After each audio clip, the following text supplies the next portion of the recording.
조선의 그 선조라고 하는 왕이 있었죠. 그때 이 호는 송강이고 이름은 정철이라고 하는 분이 있었습니다. 어디서 많이 들어보셨죠? 근데 이분이 그 강원도에 있는 곳에 관찰사를 역임을 했어요. 그때부터 아마 정철은 강원도 사람하고 조금 연결이 되었던 모양이에요. 근데 훈민가를 지었습니다. 근데 참 그분의 훈민가가 너무 특별해요. 뭐라고 이제 예전의 표현을 좀 섞어서 얘기하면 아바님 날 낳으시고 어마님 날 기르시니 두 분이 아니시면 이 몸이 어떻게 태어나 살 수 있을까? 하늘같이 끝이 없는 은덕을 어디다 혀 값사오리. 어버이 살아계실 때 섬기는 일 다해라. 돌아가신 후에 아무리 애달프다고 한들 어찌하겠는가. 평생이 다시 할 수 없는 일이 이것뿐인가 하노라. 참 귀한 훈민가를 이렇게 백석에 남기던 것 같습니다. 정말 살다 보니까 세상 일들은 뭔가 기회가 있고 또 있는 것 같아요. 근데 효도는 때를 놓치면 기회가 없다는 생각을 하게 되어집니다. 지난 어머니 주일은 그래서 어머니의 은혜를 한번 우리가 생각해 보았지 않습니까? 저는 오늘 아버지 주일은 이 송강정철의 고백처럼 날 낳으신 아버지의 마음을 바로 오늘 본문을 통해서 좀 생각해 보고자 합니다. 무엇이 아버지의 마음일까? 저는 성경에서 가장 아버지의 마음을 잘 표현하고 또 아버지라고 하는 용어를 계속해서 쓰는 것이 바로 이 비유가 오늘 본문에 있는 소위 탕자의 비유다, 이렇게 생각이 되어집니다. 오늘 이 아버지가 무슨 텍스 메시지를 받은 게 아니에요. 내가 온다고 무슨 카카오톡을 이렇게 받은 게 아닙니다. 그런데도 오매불망 나가서 기다리시죠. 그냥 산 거가 뭔데, 아직도 거리가 뭔데, 그저 그거 그림자만 이렇게 멀리 보아도 성경에 보니까 달려가는 아버지의 모습을 그리고 있는 거죠. 또 큰아들도 사실은 잔치에 그저 안 들어오겠다고 어긋장되지 않습니까? 그러면 누가 나와야 되냐면 제가 생각에는 둘째가 나와야 될 것 같아요. 죄를 졌으니 형님 제발 좀 들어오세요, 용서하고. 그래야 되는데 이 둘째는 보이지 않고 오늘 성경에 보니까 28절에 아버지가 나와서 권했다. 이 권했단 말을 이게 그 원어적으로 보니까 사정사정한 거예요. 아버지가 제발 좀 이 잔치에 들어가라고 사정사정. 여러분, 그것이 아버지의 마음이고 우리 하나님의 마음이고 하늘 아버지의 마음이다, 이렇게 생각이 되어집니다. 이 팀 켈러라고는 뉴욕의 유명한 목사님이 그런 아버지의 모습을 보면서 이런 말을 했습니다. 뭐라고 영어는 또 파리골가. 그러니까 이게 뭔가 탕부의 하나님. 왜 탕부란 말이 그 파리걸이라는 말은 이런 뭐 제멋대로 살다 이런 뜻을 갖고 있죠. 근데 그 뜻 중에 하나가 뭔가 하면 남김없이 쏟는다, 이런 뜻을 갖고 있다는 거예요. 여러분, 십자가의 주님은 탕부의 그리스도라고 생각합니다. 왜 그렇죠? 십자가에서 저와 여러분을 위해서 자신의 전부를 쏟으셨죠. 그래서 탕부의 그리스도예요. 그러면 하나님 아버지는 어떤가? 여러분, 고린도후서 5장 19절에 보니까 바른 성경이 이렇게 번역했어요. 곧 하나님께서 그리스도 안에서 세상을 자신과 화목하게 하시고 그들의 죄를 그들에게 돌리지 않으시며 또한 화목의 말씀을 우리에게 맡기셨다. 여러분, 저와 여러분에게 죄를 돌리지 않게 하시기 위해서 뭔가 아들을 뭘로 보내셨다고? 화목제물로 보내셨고, 죄를 전혀 묻지 않고 우리에게 화목의 말씀을 맡기셔서 그저 오늘 아버지처럼 죄를 묻지 아니하시고 잔치를 베푸시는 그 하나님 아버지가 다름 아닌 탕부의 하나님이다, 이렇게 생각할 수 있다는 거예요. 그러게 오늘 이 아버지 주일은 저와 여러분이 하늘 아버지에게 돌아가야 그 근본을 알 수 있을 것 같습니다. 여러분, 우리 중에 아버지가 되기를 원하는 분은 그렇게 많지 않을 것 같아요. 그러면 어떤가? 참 아버지이기를 원하는 분들이 대부분이다 생각이 되어집니다. 그렇기 때문에 저와 여러분이 오늘 이 그 탕자의 이 비유를 통해서 정말 함께 상고하면서 하늘 아버지의 마음을 알자는 거예요. 아버지의 마음이 어떤가를 우리가 알고 깨닫고 본받음으로 말미암아 우리 아버지들이 진정한 가정의 영적인 가장이 될 뿐만 아니라 아버지 그 하늘 아버지를 통해서 그 아버지의 놀라운 사랑을 깨닫고 하나님 앞에 함께 세워지는 귀한 권속들이 되시기를 주님의 이름으로 축원합니다. 첫째로 하늘 아버지는 그 중심이 사랑이셨습니다. 지난 주간에 이 미국과 북한의 이 그 모든 관계가 위험 수위를 이제는 뛰어넘은 것 같아요. 왜 그런가 하면 사건이 있었죠. 며칠 전에 북한에 17개월 동안 억류되다가 윈비어라고 하는 이 대학생이 석방이 되어서 미국에 특사까지 보냈지 않습니까? 석방도 너무 잘 됐다 생각했는데 가서 보니까 이게 완전히 콤마 상태였죠. 의식이 없는 상태였어요. 그래서 미국 와서 의료진이 조사를 해보니까 1년 넘게 콤마 상태, 혼수 상태에 있었다는 거죠. 그래서 CNN에서 그 아버지가 나왔고 울부짖으면서 하는 말이 뭔가 우리 아들을 짐승 취급했다는 거죠, 북한 사람들이. 그러니까 그걸 보면서 이 정치권이나 미국 국민들이 참 이렇게 분노하는 이 와중에 있어서 참 이게 참 위급하다는 생각을 나름대로 해보게 되어집니다. 여러분, 우리가 잘 아는 대로 이 탕자였던 둘째 아들을 보는 아버지의 마음은 어떻을까요? 똑같았을 겁니다. 흔히 우리가 들은 말이죠. 10손가락 깨물어서 안 아픈 손이 어디 있냐고 하지만 진짜 자식이 잘못 뛰면 그저 이제 뭔가 보기만 해도 아프죠. 힘들고 어렵고 생각만 해도 아픈 것이 뭔가 그게 바로 아버지의 마음 아니겠습니까? 제가 탕자가 오늘 돌아오는 이 장면을 한국적인 아버지의 그런 어떤 상에 생각이 났어요. 한국적인 그 아버지는요, 그렇게 못된 아들이 돌아오면 문 닫아버리죠. 안 나갑니다. 심지어 큰 소리치죠. 빨리 대문 닫으라고. 그러면 그저 대문 앞에서 아버지 잘못했습니다. 무릎 꿇고 빌다가 그때서 아버지가 나오지 않습니까? 그러니까 예전에 어쩌면 여러분과 우리 중에 아버지께 받은 상처가 그런 점이었어요. 근데 생각해 보면 그건 아버지의 아픔이 하나였지 사실은 아버지의 마음은 아니었을 거라 제가 이렇게 나이가 들다 보니까 확신이 들어져요. 그러니까 아버지 주일에 혹시 여러분 중에 정말 돌아가셨을지라도 아버지에 대한 상처가 있으면 이 시간에 주님의 사랑으로 푸시기를 주님의 이름으로 부탁을 드립니다. 우리가 아버지 주일에 완전히 풀어버리고 회복하고 정말 아버지의 마음을 한번 이해하고 또 감사해보는 그런 시간이 아버지 주일이 되어야 될 거라고 생각이 되어집니다. 오늘 이 본문을 보면서 가장 극적인 장면이 뭔가 저는 20절이라고 생각해요. 20절에 보니까 이에 일어나서 아버지께로 돌아가니라. 아직도 거리가 먼데 아버지가 그 아들을 보고 치근히 여겨 달려가 목을 안고 입을 맞췄다.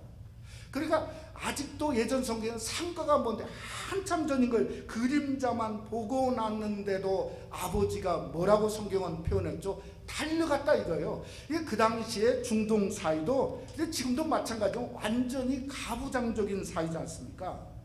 그러니까 대문을 열고 맞으러 나가는 것도 사실은 그 당시에 쉬운 게 아니지 않습니까? 그런데 상가가 먼데 아버지가 성경은 달려갔다.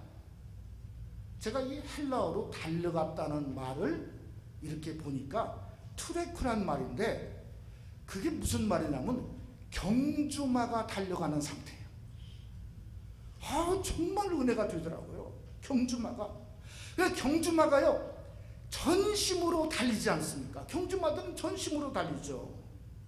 그러니까 이 아들을 멀리서 보자마자 그 아들이 오는 그림자만 보고 전심으로 달려가는 거예요. 제가 갑자기 제가 제 아들에게 전심을 향해서 달려갔다고 한다면 조금 더 좋은 아빠가 되었지 않았을까 하는 후회가 있더라고요. 저희 아이들이 어렸을 때 어디를 가려면 미국에서니까 늘 차를 타지 않습니까? 그럼 제가 먼저 차를 타면 저 따라서 큰아들이 막 뒤에 금방 탑니다. 그러면 그 다음부터는 속이 부글부글 끓어요. 왜냐하면 우리 집 두 사람은 안 나타나는 거예요. 안 나타나. 이게 언제 나타나는 모르니까 기다리고 속이 부글 끓는데, 그 어느 날인가 어렸을 때 아이들 기억인데요.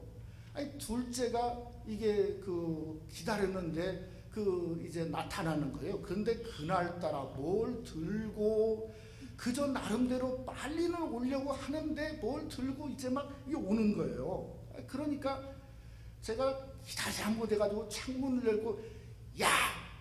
소리를 지르려고 하는 순간에 뭐라고 하냐면 아빠 커피 그러는 거예요. 뜨거운 커피를 들고, 이게 어렸을 때니까 이게 흘렀지 않겠습니까? 뜨거운 커피를 들고 그저 아빠 커피 하는데, 야, 지금도 생각이 나는 게 뭔가 하면 제가 아들에게 대해서 좀 전심으로, 이 달려가는 마음처럼 전심으로 대해야 되는데 참 그러지 못했다는 생각이 너무나 사실은 자녀들이 커가면서 후회가 된다는 거예요. 여러분, 우리가 성도로 이 자리에 와 있지 않습니까? 적어도 거룩한 주일에 하나님 앞에 예배하기 와서 와 있지 않습니까? 여러분, 어떻게 우리가 이 모습, 이 모양으로 주님 앞에 지금 우리가 나와 있죠? 하나님의 전심으로 된 거죠. 그렇지 않습니까? 하나님이 오직 우리만 사랑하시고 오직 그저 탕자를 향해서 달려오듯이 전심을 향해서 먼저 우리에게 달려왔기 때문에 저와 여러분 우리가 된 거 아니겠어요? 우리 장로님 기도하신 것처럼 하나님이 만세전에 예정하시고 우리를 품어주실 뿐만 아니라 아들을 보내주시고 우리를 또 기다리시고, 로마서 8장에 보니까 우리가 성령이 말할 수 없는 탄식으로 우리를 위해서 간구하시니 정말 먼저 하나님이 달려오심으로 저와 여러분이 된 줄로 믿으시기를 주님의 이름으로 축복합니다. 하나님의 은혜요, 전적인 하나님의 은혜. 여러분, 신명기에 보니까 광야에서 우리 하나님이 이스라엘 민족을 향해 뭐라고 말씀했냐면 이렇게 말했어요. 신명기 1장 33절에 보니까 그는 너희보다 먼저 그 길을 가시며 장막 칠 곳을 찾으시고 밤에는 불로 낮에는 구름으로 너희의 갈 길을 지시하신 자니라. 제가 불기둥과 구름기둥으로 인도했다는 건 알았는데 그 길을 먼저 하나님이 가시고 장막 칠 곳을 찾으셨다. 야, 참, 장막 칠 곳을 누가 찾았다고요? 하나님이 찾으셨다는 거예요. 그러니까 여러분이 이곳에 와서 사시는 게 뭡니까? 하나님이 예비하신 거예요. 그래서 사도행전 11장에 하나님이 거주의 경계를 하나셨다고 성경은 말씀하고 있다는 겁니다. 그것만 인도하셨냐? 저와 여러분이 섬길 새생명 한인교회도 하나님이 찾아주셨고 인도하신 거죠. 이게 인생의 삶 전체가 우리 하나님이 우리를 인도하신 놀라운, 먼저 달려서 우리를 예비하신 놀라운 하나님이시라는 거예요. 그래서 복음성가에 우리가 잘 아는 성가 이런 가사가 있죠. 내 인생 여정 끝내요 강 건너 언덕 이를 때 하늘문 향해 말하라 예수 인도하셨네. 매일 발걸음마다 예수 인도하셨네. 나의 죄짐을 모두 벗고 하는 말 예수 인도하셨네. 여러분, 우리가 깨달아 줄 게 있습니다. 왜 주님이 인도하시고 먼저 그렇게 달려오셨는가? 사도 요한은 요한일서의 그 이유를 우리에게 분명히 말씀했습니다. 뭐라고 말씀했냐면 요한일서 4장에 이는 하나님은 사랑이시다는 거예요. 그러니까 하늘 아버지의 중심은 사랑입니다. 그 사랑에 못 이겨서 그게 말 달듯이 달려가신 거죠. 그러니까 그 사랑은 무한한 사랑이요, 크신 사랑이요, 크고 넓으신 사랑이요, 정말 바다를 먹물 삼아도 기록할 수 없는 그 많은 하나님의 사랑이 우리 삶 속에 있었다는 거죠. 오늘 아버지를 보니까 그 하나님의 사랑은 눈먼 사랑이었어요. 왜 그런가?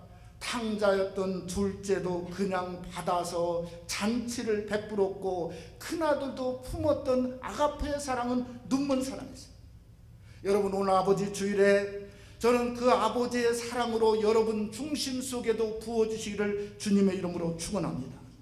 여러분, 육신의 아버지가 혹시 서운함이 있으면 그것마저도 녹이는 그저 우리의 삶이 되어지기를 원합니다. 마치 아버지가 큰아들을 품듯이 하나님 아버지의 넓은 마음을 갖고 품자는 거죠. 달려가듯이 정말 주님 안에서 아들을 향해서 때론 아들이 내 뜻대로 되지 않다 하더라도 목을 안고 사랑하는 그 마음을 줄 수 있는 그 아버지, 그 넓은 마음, 그것이 하나님 중심에 있는 사랑을 품은 그런 모습이고, 그런 성도가 아버지 주일에 하나님을 기쁘시게 하고 또 여러분의 가정의 영적인 가장으로 하나님의 마음을 품는 아름다운 역사가 같이 하시기를 주님의 이름으로 축원합니다. 두 번째로, 하늘 아버지는 성도의 본향이다, 이렇게 말할 수 있습니다.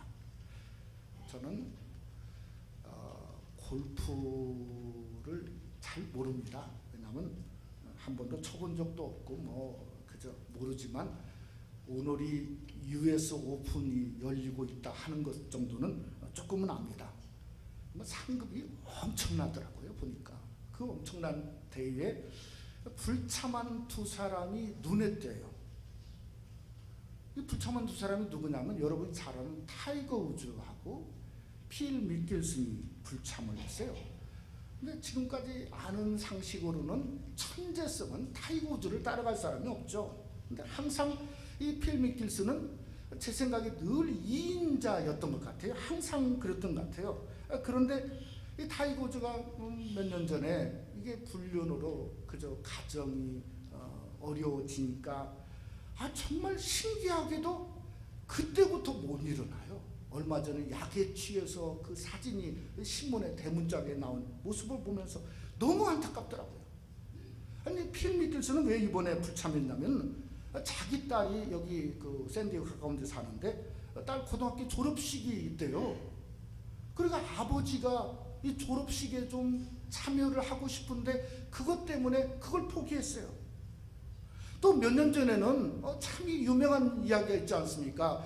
자기 아내가 유방암 브레스트 캔서에 걸렸는데 그것 때문에 대회를 얼마나 한동안 안 나왔어요. 근데 나중에는 이 노란 리본인가 언제 하고 그 마스터스라고 하는 유명한 대회에 우승컵을 들어올리지 않습니까?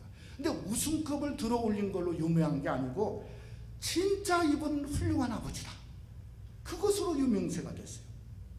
그러니까 가만히 생각해 보니까 진짜 승자는 어디 있나? 가정에 있다 하는 것을 생각이 됐어요. 믿으십니까? 진짜 승자는 가정에 있는 것 같아요. 여러분, 오늘 아버지가 진짜 승자가 가정에 있는 것을 아버지가 모를 리가 있었겠습니까? 사회적으로 얼마나 성공했냐, 얼마나 부자냐, 그건 나오지가 않았어요. 그냥 가정 얘기만 나왔어요. 두 아들이 어떤 문제가 있는가를 그가 너무나 잘 알고 있습니다. 그저 둘째 아들은 탕자로 나가 살고 있고, 그 다음에 큰 아들은 뭔가 집안에 있지만은 문제가 있다고 하는 걸 어떻게 아버지가 모를 리가 있겠습니까? 그런데 오늘 그 가정에 잔치가 벌어졌어요. 잔치가. 여러분, 그러니 가장 기뻤던 사람이 누굴까? 둘째 아들이었을까요? 천만의 말씀이죠. 그건 아버지를 모르는 겁니다. 진짜 기쁜 사람은 누군가? 내 아들이 돌아왔다는 거예요.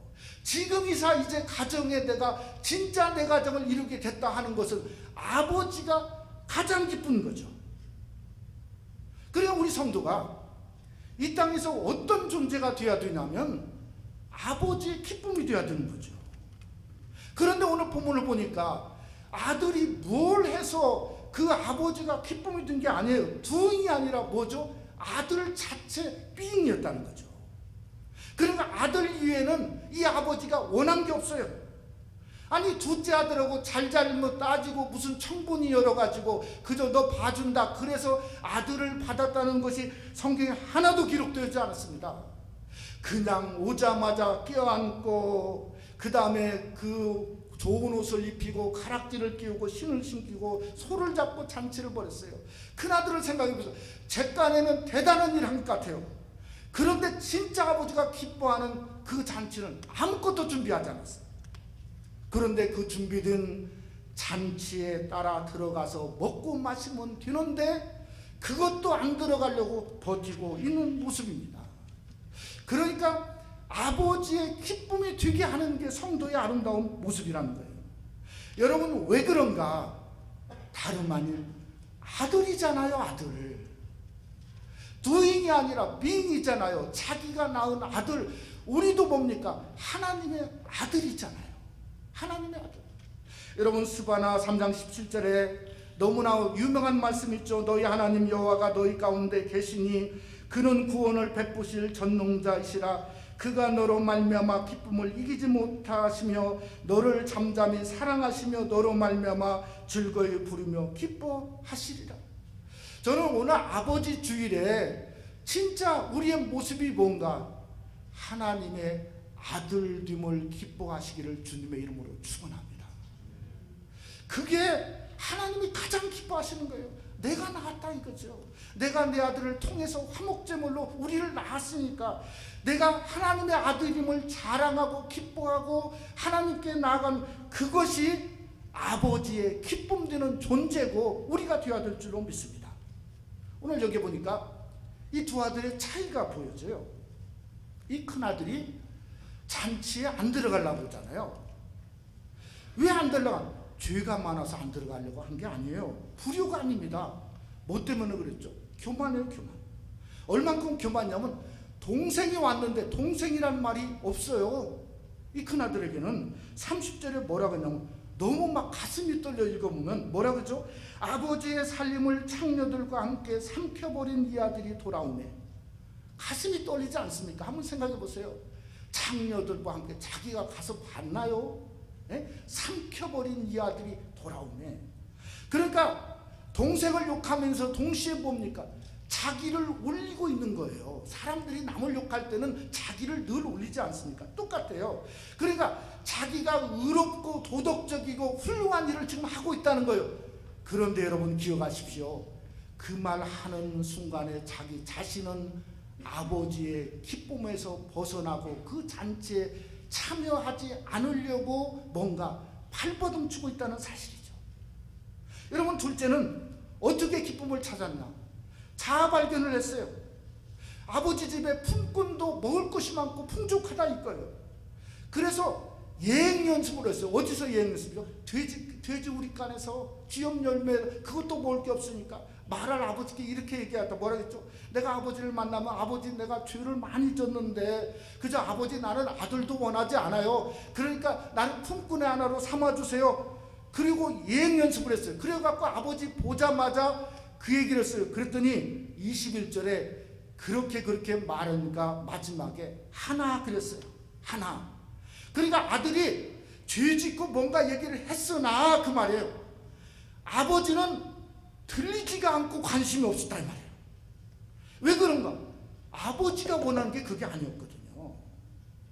아버지가 원하는 게 회개가 아니라 아들이라고는 존재를 아버지는 지금 원하고 있는 거죠. 여러분 어떤 면으로 보면 교만보다 자아 발견이 훨씬 낫습니다. 의롭다고 소리치는 것보다 죄인됨을 고백하는 게 훨씬 낫습니다. 그러나 정작 오늘 이 두 아들은 둘 다 아버지를 몰랐어요. 둘째는 죄인이다, 내가 품꾼으로 되겠다 하는 것이 아니라 아버지는 너 아들 되었다는 거예요. 우리는 이미 하나님이 우리를 이미 2000년 전에 예수를 통해서 아들 삼았지 않습니까? 첫째 아들도 마찬가지예요. 아버지의 사랑을 몰랐어요. 아버지가 말하죠. 얘야 너 지금까지 나한테 함께 있는 것 네가 갖고 있는 내 것은 전부 다 네 것이다. 그렇게 말하지 않습니까? 아버지의 사랑을 몰랐죠. 아버지의 중심을 몰랐다고 하는 겁니다. 여러분 그러기에 진짜는 뭔가 아버지의 마음을 아는 거죠. 아버지의 나가 사랑하고 있다고 하는 사실을 기뻐하는 거죠. 사랑하는 성도 여러분, 여러분도 아버지 주일에 하늘 아버지의 마음을 아시기를 주님의 이름으로 부탁을 드립니다. 우리가 신앙생활은 뭔가 하늘 아버지가 계시다는 거예요. 하늘 아버지의 마음을 알고 하늘 아버지께 나가고 그러려면 아버지를 기뻐해야 되죠. 아버지를 중심으로 믿고 품속에 들어가야 됩니다. 여러분 두 아들은 시작이 어딨나? 아버지에게서 시작됐어요. 끝이 어딘가? 아버지에게서 끝나려고 하고 있습니다. 왜 그런가? 아버지가 본향이죠. 여러분 그런데 우리가 육신의 아버지는 끝이 연약하고 때로는 그저 한계가 있지 않습니까? 하늘 아버지는 끝이 한계가 없어요. 영원한 집에서 저와 여러분 우리를 기다리고 있다고 하는 놀라운 사실, 심지어 천국잔치를 준비하시고 기다리고 있다고 하는 놀라운 사실. 그러니까 끝이 아니라 천국잔치를 들어가는 시작이죠. 거기에 당자도 들어갔습니다. 제가 분명히 알기로는 그 아버지가 큰아들 사정에서 큰아들 손을 잡고도 들어갔을 것이 분명합니다. 그러기에 저와 여러분도 저 천국을 향해서 오늘 또 걷고 주님과 동행하면서 예수님 믿고 예수님처럼 살고 예수님처럼 천국에 들어가듯이 예수 그리스도 이름으로 천국을 향해서 입성하는 잔치에 들어가는 축복된 성도가 여러분이 되시기를 주님의 이름으로 축원합니다. 말씀을 마치고자 합니다. 우리 한국에 늘 노벨상, 노벨 문학상 후보에 오르내리는 이름이 하나 있습니다. 고은이라고 하는 시인을 아마 들어보셨을 겁니다. 그분의 아주 짧은 시가 있습니다. 근데 참 저에게는 너에게 굉장히 이렇게 마음이 이렇게 와닿는 시예요. 그 꽃이라고 하는 시가 있어요. 근데 내용이 이렇습니다. 시가 뭔가 하면 내려갈 때 보았네, 올라갈 때 못 본 그 꽃. 다시 한번 읽을까요? 내려갈 때 보았네, 올라갈 때 못 본 그 꽃. 그게 시의 전부예요. 저는 좀 의미를 조금은 다르게 좀 해석하고 싶어요. 인생의 삶 속에 아버지란 꽃, 그저 뭔가 나라고는 존재가 올라갈 때는 그 아버지가 잘 안 보여서, 왜? 내가 너무 크니까. 그저 아버지에게 뭔가 좀 도움받고 뭔가 그저 뭔가 그렇게 귀하고 감사한 그 꽃의 존재가 사실은 못 보이고 올라왔다 하는 거 아니겠어요? 그런데 인생의 내리막길을 저도 살아보니까 아버지란 꽃이 너무 환하게 보여요. 왜 답답해 하시고 가슴을 치시고 때로는 술 한잔 먹으시고 울먹이신 그런 모습을 왜 보이셨는가 하는 것이 이제는 보입니다. 그런데 이 보이기는 보이는데 붙잡을 수가 없어요. 아버지 그때 너무 감사했습니다. 말을 하고 싶은데 무덤에 계세요. 아무리 붙잡으려고 해도 그 꽃은 사라지고 우리 손으로 쥘 수 없다고 생각이 들었습니다. 그래서 고린도후서 5장 1절에 이런 말이 있습니다. 만일 땅에 있는 우리의 장막집이 무너지면 하나님께서 지으신 집 곧 손으로 지으신 것이 아니요 하늘에 있는 영원한 집이 우리에게 있는 줄 아느니라. 하늘 아버지가 지금도 잡을 수 있죠.